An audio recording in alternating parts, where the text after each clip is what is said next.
Welcome back. It is the Multimedia Chronicles X-Men 3 Rant, Part 2.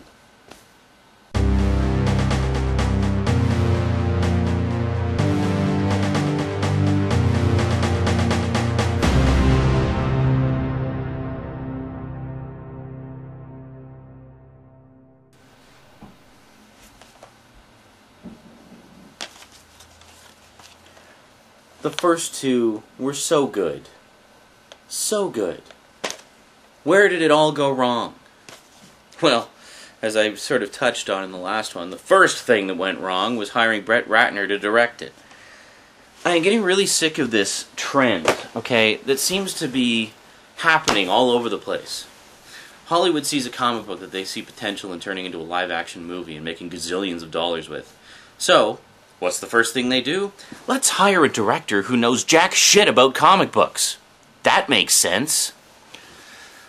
And not only jack shit about comic books, but jack shit about the source material, the actual comic book that he's adapting into a movie. Another example where this happened was the Aeon Flux movie. Yeah, remember that one? Now those of you out there who have seen the Aeon Flux cartoon will know that it's one of the finest examples of animated television to come out of the 90s. It was great stuff. Brilliant. Brilliant show. So when I heard there was a live-action movie, of course I was thrilled. But then I watched it and I was like, this bears little to no resemblance to the cartoon. There was elements of it in there. And Charlize Theron looked great as Aeon. And the other one, I can't remember the character's name, the chick with the hands on her feet, she looked great. You know, the effects were really cool. The visuals were really cool, but it just didn't feel like Aeon Flux. Then I watched the extras on the DVD. You know why it didn't feel like Aeon Flux? Because not a single frickin' member of the crew watched the show. Then what are you doing working on that movie? You kept seeing in the featurettes of Aeon Flux, yeah, we didn't really watch the show, but we did this. Yeah, I didn't really watch the show, but decided to do this. It's like, what are you doing working on this movie? So back to X-Men 3. X-Men 3. Okay, let's try to keep it organized here. We'll break it down into points. Okay. Point number 1. Bad choice of director. You don't hire an action comedy director to do an action-adventure drama based on a comic book. Pure and simple. Bad, bad decision. I'm sorry, Bryan Singer, but you lost some respect points for that choice. If in fact the press is right and it was actually your decision. I'd really like to hear some clarification on what the logic was with that decision, because clearly Brett Ratner had no idea what he was doing. Point number 2. Now, I concede that when adapting a story from one medium into another medium, certain changes necessarily have to take place. And they did that with the first two, I thought, very tastefully. There were changes made, but they were changes that weren't bad changes. It still felt right. It still felt like X-Men. So why, in the third one, did they make so many changes to the stories that they were adapting from the original source material that were completely unnecessary? It's not that they made a few changes to make it work in the movie, okay, in a movie version.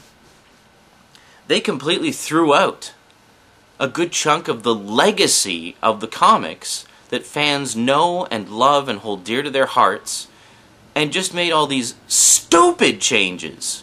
Not making changes for the sake of making it easier to adapt into a film, but rather taking a big steamy dump all over the legacy of the comics for no logical or apparent reason whatsoever. Why? Okay, so let's get into some specific things. Specific things that were wrong with it. Point 3. In a word, Phoenix. Now, when I saw the end of X-Men 2, I was really excited because Jean Grey dies, and then you see the hint of the Phoenix in the water as the camera's flying over the water. And I was like, oh man, they're going to do the Phoenix Saga next. That's going to be awesome. And for all intents and purposes, it should have been. But no, instead, what do? They turn Phoenix into just basically Jean Grey going crazy for no apparent reason whatsoever. Coming back to life for no apparent reason whatsoever. And teaming up with Magneto for no apparent reason whatsoever. Killing everybody in sight for no apparent reason whatsoever. Okay, in the original comics, this is the way it happened, in a nutshell. The Phoenix Saga is massive in the comics. It's massive. It's one of the all-time great sagas of the comic books. It's one of the most fondly remembered and revered sagas of the comic books.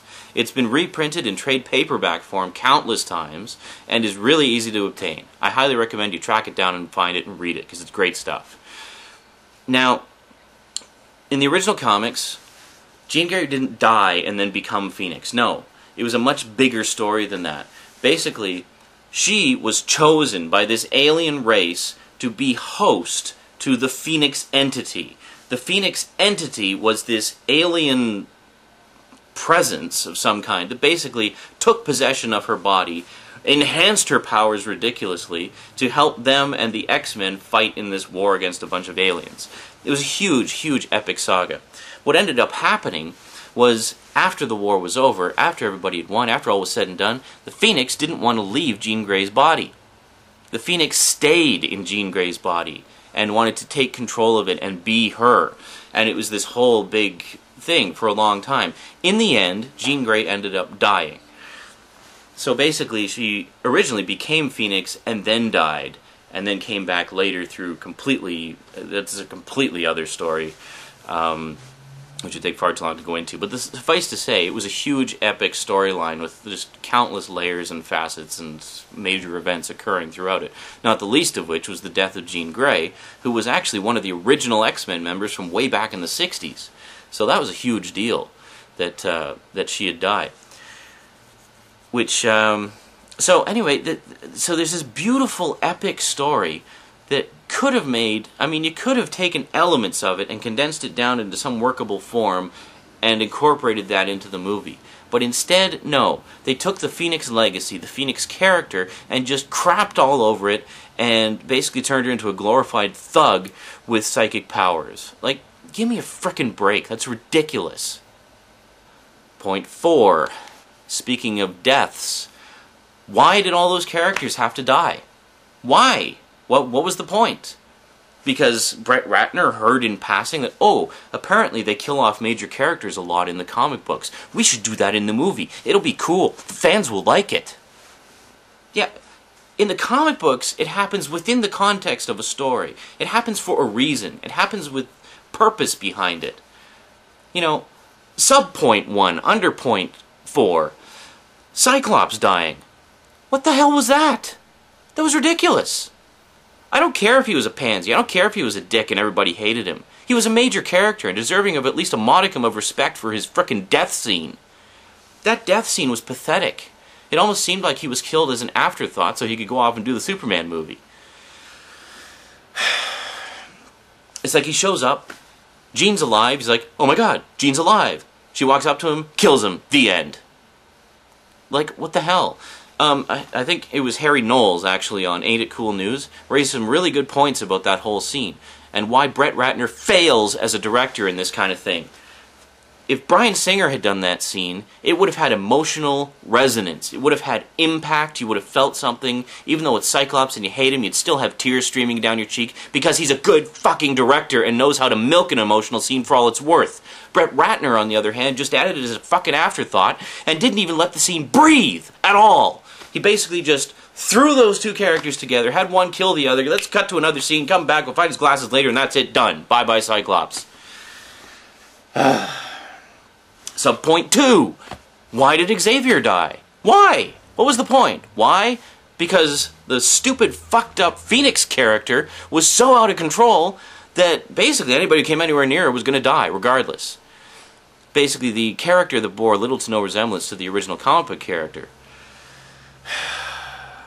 Who else died? I don't even remember who else died. I don't even care. This is how little impact these scenes had. A bunch of people died in the movie, and I don't give a shit. Because they were directed poorly and lacked any emotional resonance whatsoever. Speaking of things being added as an afterthought. Point 5. Angel. Why was Angel even in the movie? Don't get me wrong. I love Angel. In the original comics, he's one of the original X-Men. Angel rocks. Angel is one of the guys who helped make it happen. He later became Archangel and was forced to work for Apocalypse. Yeah, for Apocalypse for a while. And I always get mixed up in my head between Apocalypse from Marvel, who is a character, and Apocalypse from DC, which is a place where Darkseid is. Anyway, yeah, so anyway, that's neither here nor there. The problem I had with Angel in the movie was his story was given so little screen time. So little screen time. It's like, we meet him, he has some conflict with his father, he does some stuff, and, you know, comes to terms with some stuff, and then that's the end. It's like, what was the point of any of that? That, once again, a case of moments not being allowed to breathe. Emotional resonance not being exploited to the maximum potential of the scene. Now, there was tremendous potential in the whole conflict between Angel and his father and such, and it was just not explored at all. Completely wasted opportunity. Shouldn't have even been in the movie. Waste of screen time. Looked great. I was happy to see Angel. I wanted to see more of Angel. But, you know, completely wasted potential. Waste of screen time, waste of time. Speaking of waste of screen time, point 6. What the hell was up with the whole scene with Magneto moving the Brooklyn Bridge? Why? It took so bloody long to just happen already. And why? Why did he need to do that? He's the master of magnetism. I'm sure there's plenty of... I mean, for God's sake, in the second movie we saw him extract iron from a guy's bloodstream and use that to get out of his jail cell. I'm sure there's enough resonant metal in the water that he could use to rappel off of and just hover across the bay to the island. It would have taken like 10 seconds. Instead we got 10 frickin' minutes of moving the Brooklyn Bridge. Screen time, I might add, that might have been better spent on character development. Perhaps expand on the Angel storyline if you want to have Angel in it so frickin' bad. You know, why was that scene in the movie? It was completely lacking any point whatsoever. It's like, we're going to do this big elaborate special effect just because we can. Haha, look at us. We have gajillions of dollars that we can waste on stupid pointless special effects sequences to try to dazzle you and distract you from the fact that this has little to no plot. Point 7. Small one, but significant in the grand scheme of things, I think. Based upon what we've seen of Magneto and Mystique's relationship in the previous 2 movies, he would not have blown her off so nonchalantly like he did in the 3rd one. I'm sorry. Out of character. Way out of character. And not cool at all. Alright? Not cool at all. Point, what are we on, 8? Point 8. Once again, wasted potential. When I went in to see X-Men 3, I had really high hopes when I saw the opening scene.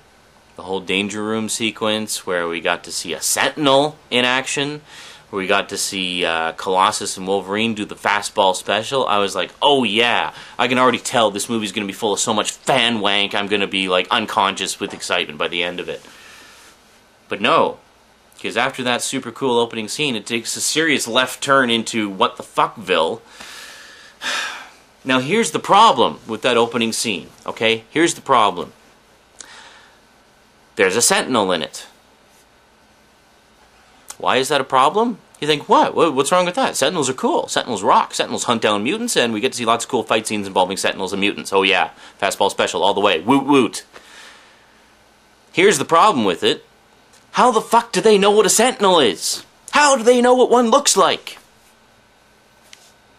Huh? When I first saw that opening scene, my first thought was, oh my god, they're doing Days of Future Past. Days of Future Past, for those who don't know the comic books, was basically a story that involved an alternate future timeline, where we got to see X-Men in this alternate future where Sentinels, these gigantic robots, basically tools of the government designed to hunt down and eliminate mutants.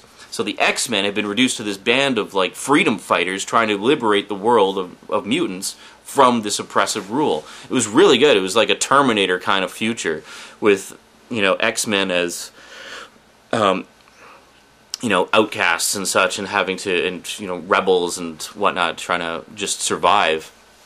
And I thought that's where they were going to go with it. And then I thought, oh, okay, it was a Danger Room sequence, but there was a Sentinel in it, so they must know what the Sentinels are. So we're going to see some Sentinels in this. Now, here's my thing.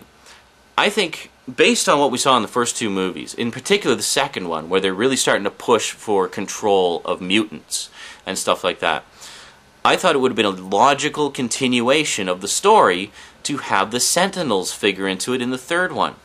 Because that would have been perfect. You know, sort of the big step that humankind takes against mutant kind to try to control them and oppress them. And that would have been a perfect logical continuation. They could have done like this huge epic battle spanning across the city with, you know, the X-Men beating the crap out of Sentinels. Could have spent all the money you spent on the fucking Brooklyn Bridge sequence on a bunch of Sentinel animations. That would have been awesome. But no. And quite frankly, going back to Phoenix for a second, if that's what they were going to do with the Phoenix Saga, if that's all they had time for, they should have left her the fuck out of it. Just leave her out. You've got enough characters to carry the movie. Just leave her out. Give Famke Janssen a break for a movie. Bring her back for the fourth one. Do the Phoenix Saga in the fourth one. And do it properly. You know? Wasted opportunity.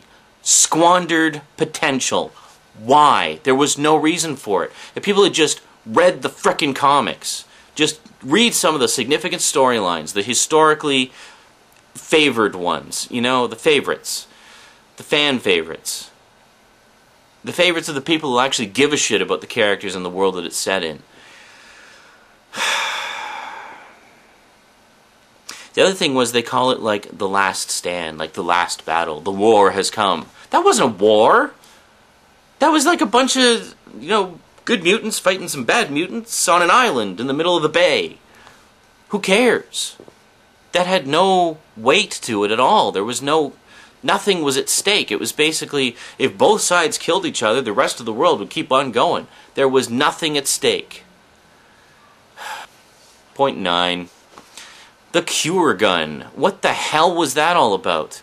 Now, I'm not saying that there wasn't ever a cure for being a mutant in the comics. Yeah, there was. But it was done tastefully. It was basically, there was a possible cure that could get rid of your mutant powers and make you just a normal human. But they presented it in a tasteful and interesting way, and emotionally challenging way. You know, lots of moral issues, like, oh, if I could, would I, and should I, and all, you know, all these conflicts went on. It was great. But instead they turn it into a fucking cure gun? Give me a break.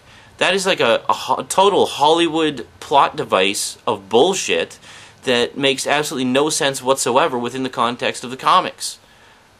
So why did they do that? Simple, for convenience. Because whoever the hell put together the story for that was lazy and didn't bother to read any of the source material or familiarize themselves with it at all. That's pretty much the major things. Point 10. One thing I did like about the movie, Beast was really cool. Kelsey Grammer, awesome as Beast. The whole thing where he was hanging upside down reading, beautiful. I just about creamed myself. That was great. Well, figuratively, in a fan wank sort of way, not literally. Because that was like right out of the comic books, and I loved it. And yeah, anyway, Beast was awesome. Would I recommend you see the movie solely based on the strength of Beast? No. Finally, there's the DVD release. Now with X-Men 1 and X-Men 2, we got like pretty decent special editions of both of them with like lots of really cool extras.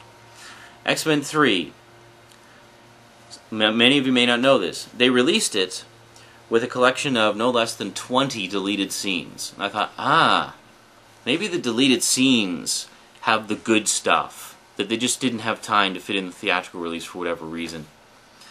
But then they pulled that version off the market and released a watered-down version that only has like 7 deleted scenes. Why? What was the point of that? Now, there was the promise that, oh, the version with 20 deleted scenes will come out later. Okay, cool. Well, here it is, like, what, 3 years later, and we still haven't seen it. Well, it feels like 3 years anyway. Yeah, so I don't know if that one's ever coming out. If you poke around the internet, you can find it as a bootleg, but like you can at least find the deleted scenes and see what might have been. But honestly, I've watched those deleted scenes, and I don't remember anything about them. And that to me says, well, they weren't that significant then. Well, how long has this gone on? About 1 million years. But there was a lot to go into. But you know me, when I rant, I make it good. Well, I make it count anyway. I make it good and ranty. So that was my X-Men 3 rant. And I'd just like to say a special hello to Decadent 7. Hello, Decadent. I know you're watching, and I know you've watched right to the end, which is why I put the thank you and hello at the end, because I knew you'd see it. The reason I say hello to Decadent 7 is we bitch about X-Men all the time. And we just talk about X-Men, stuff we like about X-Men, things like that. But one of the things that actually prompted this video was I ranted about X-Men 3 a number of times in my Stickam chat room, and Decadent suggested I put it on video. So here it is for you, the rest of the world, to enjoy. So I hope you all enjoyed my rant on X-Men 3. Next time, not sure. Probably another rant of some kind, because they're easy to do, and it gives me lots of videos to put up. Anyway, hope you enjoyed the X-Men 3 rant. Feel free to agree or disagree, I really don't care. The bottom line is, if you're familiar with the comics, chances are the movie ticked you off, because they really bastardized the comics. If you're not familiar with the comics, and just like the movies as movies, maybe not so much. But honestly, I feel that even as a movie, X-Men 3 did not work successfully. The first two worked great. The third one, they completely ruined it. And I really hope with the fourth one they get some other director who actually knows what the fuck they're doing to take the helm. Because if a franchise is almost in desperate need of a reboot, it's X-Men. Because they really had a good thing going and completely messed it up with number 3. Anyway, I'm done. So thanks for watching, and until next time, sayonara.